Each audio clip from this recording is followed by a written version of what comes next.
اور یہ جو مسجد کا امام ہوتا ہے مقتدی کو ایسی عقیدت ہوتی ہے، اور جس مقتدی کو عقیدت نہ ہو اس کو تو مسجد چھوڑ دینی چاہیے، کسی اور مسجد میں چلا جائے۔ امام کے ساتھ بھی عقیدت نہیں ہے تو بتاؤ عقیدت کس کے ساتھ ہوتی؟ اگر امام میں کوئی چھوٹی بہت کمی بیشی ہو اس کو مت دیکھو، امام امام ہی ہوتا ہے۔ اور آپ یہ بات ذہن نشین فرما لو کہ امام عشاء کی نماز پڑھائے اور اس کے بعد 2 سنت اور 3 وتر پڑھے اور سو جائے، اور پوری رات سوتا ہے، نہ تسبیحات پڑھے، نہ تلاوت کرے، نہ ذکر کرے، نہ تہجد پڑھے، اور صبح اٹھ کے 2 رکعت سنت پڑھے اور فجر کی جماعت کرا دے۔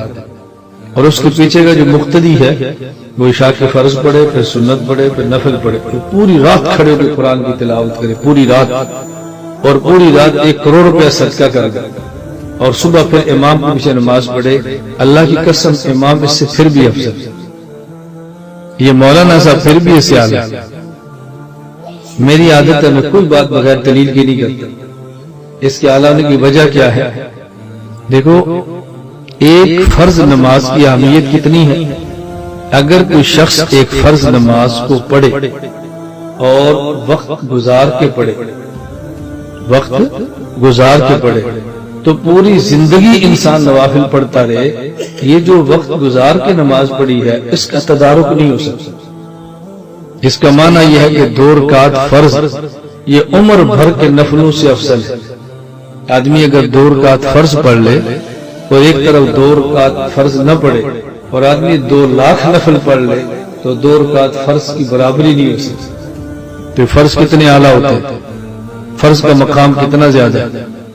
اور ایک جماعت کے ساتھ فرض پڑھیں، اللہ اس پر 27 فرضوں کا اجر عطا فرماتا ہے۔ یہ گنتی آپ نے کرنی ہے، میں نہیں کروں۔ امام عشاء کی نماز پڑھائے، پیچھے 1000 مقتدی، تو امام ہر مقتدی کو 27 فرضوں کا اجر ملے گا، اور امام کو 27,000 فرضوں کا۔ اور امام صبح فجر کی نماز پڑھائے تو ہر مقتدی کو 27 فرضوں کا، اور امام کو 27,000 کا۔ 27 اور جمع 27 54,000۔ تو اس کا معنی اگر مقتدی 1000 ہوں تو امام کو 54,000 فرضوں کا اجر ملتا ہے۔